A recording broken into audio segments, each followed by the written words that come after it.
Hello everyone मु सुशांत आपको स्वागत करुच्ची आपणकर प्रिय यूट्यूब चैनल स्मार्ट ओडिया को। तो पिलामाने तुम दशम श्रेणी परीक्षा मात्र 8 दिन पर रही एवं यही परीक्षा आम जो रहा एमआईएल ऑब्जेक्टिव सेक्शन प्रश्न उत्तर देखा जहाँकि तुम बहुत हेल्पफुल होगा जाऊँगी।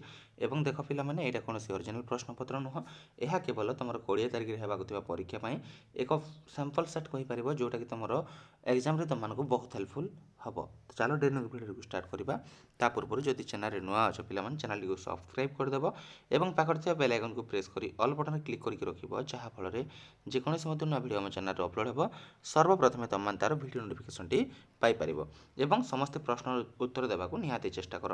तो प्रथम प्रश्न देखा कौन कही लेखकर सर्वांग के बुड़ी जाइथिला रक्त पानी झाल ना वर्षा। तो पिलाମାନେ यार सठिक उत्तर है झाल बुझीगला। तापर जीवा 2 नंबर को कौन कही घंच जंगल भितर कौन शुभुला।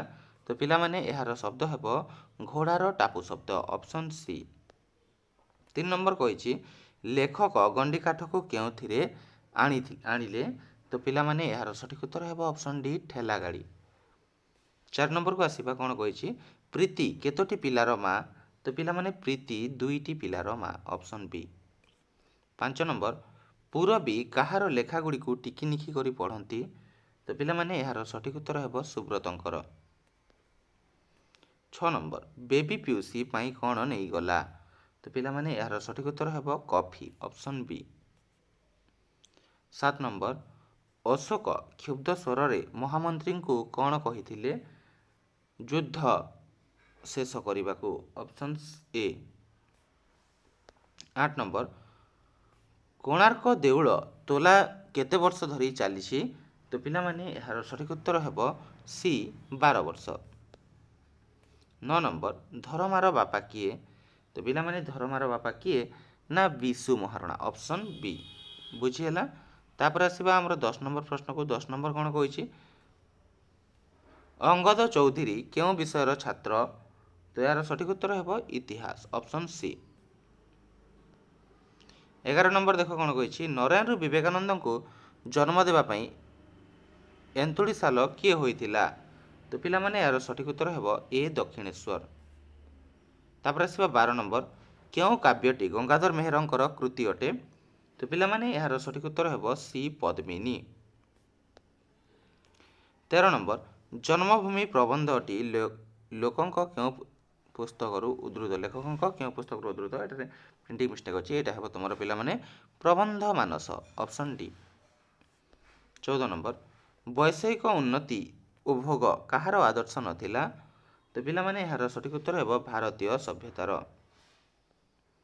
15 नंबर फ्रेंच जर्मान पोलिश भाषा सहित कहा सहित प्रतियोगिता करुथिले। तो पिलाମାନେ यार सठिक उत्तर है ऑप्शन सी हिब्रू। 16 नंबर भाषा क्षेत्र में इंग्रेजी छाड़ी मातृभाषा को समृद्ध करने किए घोषणा करथिले। तो यार सठिक उत्तर है Gandhiji option A. 17 number Vivekananda केबे प्रथम करी परिभ्रमण रे बाहरी थिले। तो यार सठिक उत्तर है 1886 ऑप्शन सी। 18 नंबर देखा कौन कही बोधदायिनी किए संपादन करुथिले। तो पिलाମାନେ यार सठिक उत्तर है फकीर मोहन सेनापति ऑप्शन डी। 19 नंबर गोविंदा भाई लेखक को निज कुटीर रे बसाई कौन शुणाउथिले मनोबोध चौतीसा ऑप्शन बी। 20 नंबर काहा बल रे प्रत्येक पदार्थ अन्य सहित संबंध स्थापन करिबारे क्षम होइछि। तो यार ऑप्शन ए है सठिक उत्तर शक्ति। 21 नंबर केउठारे शीतल पवन प्रवाहित हुए। तो पिलाମାନେ यार सठिक उत्तर है ए नदीकूल। 22 वरुण किए वरुण पिलाମାନେ जलाधिपति ऑप्शन सी। 23 नंबर मत्स्यजीवी सहित नार चित्र किपरि दिशुतिला छायाकार ऑप्शन बी। 24 नंबर कवितारे उषांकर कर क्या कहुई यहाँ पल्लव को कहुई ऑप्शन सी जोटा पिलाମାନେ। तापर 25 नंबर तमसा राजलक्ष्मी हुदधार बोली क्या कहुई। तो पिलाମାନେ यहाँ कहुई सीता को ऑप्शन बी जोटा। 26 ନମ୍ବର ଦୁର୍ଯ୍ୟୋଧନ କେଉଁଠାରେ ଆତ୍ମଗୋପନ କରିଥିଲେ? ତ ପିଲାମାନେ ଏଇଟା ହେବ ବ୍ୟାସ ସରୋବର। 27 ନମ୍ବର ଶୁକ ସାରଣ ଶୀଘ୍ର ପଳାଇ ଆସିବାର କାରଣ କ'ଣ ହୋଇପାରେ? ତ ପିଲାମାନେ ସଠିକ୍ ଉତ୍ତର ହେବ ପ୍ରାଣ ଭୟ, ଅପସନ୍ ଏ। ତାପରେ ଆସିବା 28 ନମ୍ବରକୁ। 28 ନମ୍ବର କ'ଣ କହିଛି? ପୋତପାଳ ତରଣୀର କ'ଣ ଜାଲିଥିଲେ? ତ ପିଲାମାନେ ଏହାର ସଠିକ୍ ଉତ୍ତର ହେବ ମଶାଲ, ଅପସନ୍ ସି। 29 ନମ୍ବର ମଙ୍ଗଳ ପ୍ରଦୀପ ଭାବରେ କାହାକୁ କଳ୍ପନା କରାଯାଇଛି? ତ ପିଲାମାନେ ଏହାର ସଠିକ୍ ଉତ୍ତର ହେବ ପ୍ରଭାତୀ ତାରାକୁ। 30 ନମ୍ବର ସୀତା ନିଜର ହୃଦୟରେ କାହାର ମୂର୍ତ୍ତିକୁ ପ୍ରତିବିମ୍ବିତ କଲେ? ତ ପିଲାମାନେ ଏହାର ସଠିକ୍ ଉତ୍ତର ହେବ ବୀରରାମଙ୍କର। 31 ନମ୍ବର ବାକ୍ୟରେ ଥିବା ପଦ ଯୋଜନା ବା ସୌନ୍ଦର୍ଯ୍ୟକୁ କ'ଣ କହନ୍ତି? ଏହାକୁ କୁହାଯାଏ ପିଲାମାନେ ଆସକ୍ତି, ଅପସନ୍ ସି। 32 ନମ୍ବର ଶୁଦ୍ଧ ଶବ୍ଦଟିକୁ ବାଛି ଲେଖ। ଏହାର ସଠିକ୍ ଉତ୍ତର କ'ଣ ହେବ? ଆଶୀର୍ବାଦ। 33 ନମ୍ବର ପବନ ପରି ଧାଇଁବା ଏହା କି ପ୍ରକାର ରୂଢ଼ି? ତ ପିଲାମାନେ ଏହାର ସଠିକ୍ ଉତ୍ତର ହେବ ତୁଳନାତ୍ମକ। 34 ଢୋକେ ପି ଦଣ୍ଡେଜି ଏହି ଲୋକବାଣୀର ଅର୍ଥ କ'ଣ? ତ ପିଲାମାନେ ଏହି ଲୋକବାଣୀର ଅର୍ଥ ହେଲା କଷ୍ଟେ ମଷ୍ଟେ ବଞ୍ଚି ରହିବା। 35 ନମ୍ବର ପ୍ରତ୍ୟେକ ପଦକୁ ଗାନ କଲାବେଳେ ଯେଉଁ ନିର୍ଦ୍ଦିଷ୍ଟ ଅକ୍ଷର ଉପରେ ବିଶ୍ରାମ ଦିଆଯାଏ ତାହାକୁ କ'ଣ କହନ୍ତି? ତାହାକୁ ପିଲାମାନେ କୁହାଯାଏ ତୁମର କ'ଣ କୁହାଯାଏ? ନା ଯତିପାତ। 36 ନମ୍ବର ଚୋଖୀ ଛନ୍ଦର ତୃତୀୟ ପାଦର ଅକ୍ଷର ସଂଖ୍ୟା କେତେ? ତ ପିଲାମାନେ ଅକ୍ଷର ସଂଖ୍ୟା ଅଟେ 9। 37 ନମ୍ବର ଖଣ୍ଡ ଖଣ୍ଡ ଧଳା ମେଘ ସୁନୀଳ ଅମ୍ବରେ ଭାସଏ ବୋଇତ ଯଥା ନୀଳ ସମୁଦ୍ରରେ ଏଠାରେ ସାଧାରଣ ଧର୍ମଟି କିଏ? ତ ପିଲାମାନେ ଏଠାରେ ସାଧାରଣ ଧର୍ମଟି ହେଉଛି ଭାସିବା। ବୁଝିହେଲା?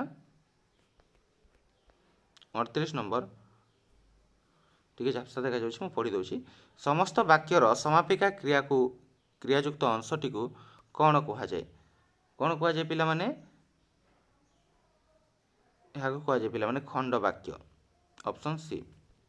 39 ନମ୍ବର ପ୍ରକାର୍ଯ୍ୟ ଦୃଷ୍ଟିରୁ ବାକ୍ୟ କେତେ ଭାଗରେ ବିଭକ୍ତ? ତ ପିଲାମାନେ ଏଇଟା ହେବ 5 ଭାଗରେ।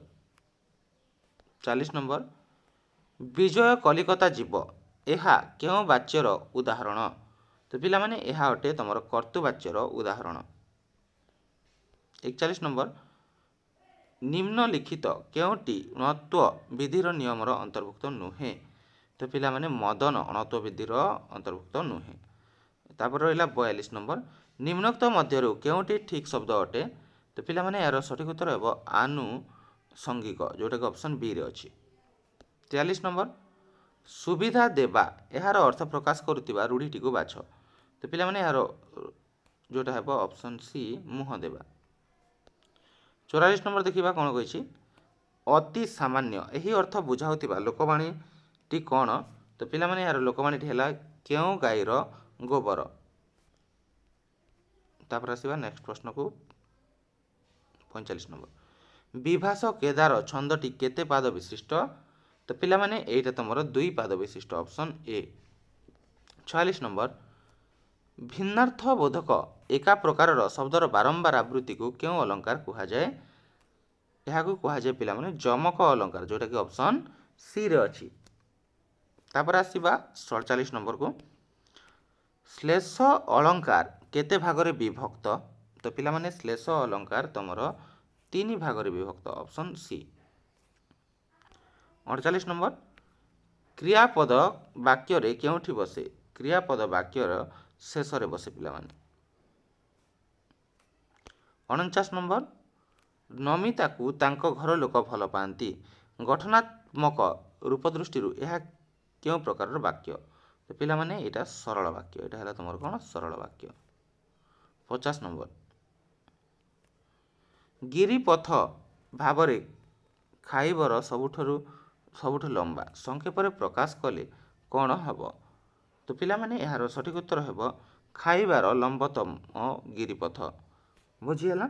तो पिलामाने एटा थिला तुमर 1 रु 50 जाए समस्त प्रश्न एवं उत्तर जहाँकि केवल गोटे सैंपल सेट अटे। यह कौन सी ओरिजिनल प्रश्नपत्र नुहे।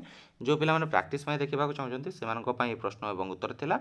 आशा करुच्ची यही वीडियोटी तुमको पसंद आसो। आ गोटे कथा पिलामाने आमे तुमर exam board exam selection question provide करूँ। कौन से रियल क्वेश्चन प्रोवाइड करूँ। तो रियल क्वेश्चन कहीं भी मेसेज करनी पिलामाने आम पाखे रियल क्वेश्चन ना आम तुमको रियल क्वेश्चन कौटू देवु। आम आमर प्रैक्टिस जो सिलेक्टिव पेपर दे पारिबो जोटा कि एग्जाम ओरिएंटेड प्रश्न जोटा रही जोटा एग्जाम आसार चांसेस अधिक रोचे एवं सेटा नेबापी तुम मानक 199 पेमेंट करने पड़ुछि। ऑल सब्जेक्ट दि जाऊँगी तुम सिलेक्टिव से जो जोगाजोग नंबर है 6372065927 यही व्हाट्सएप नंबर रे जोगाजोग करिकी तुम मैंने आमर से सिलेक्शन क्वेश्चन सेट मात्र 199 पेमेंट करके नहीं पार। आशा करुच्ची वीडियोटी तुमको पसंद आसो। जब वीडियोटी पसंद आए वीडियोटी गोटे लाइक शेयर और चैनल को सब्सक्राइब करने को जमार भूल। देखा यथाशीघ्र एक नया वीडियो से पर्यंत विदाय दिंतु। Thank you for watching.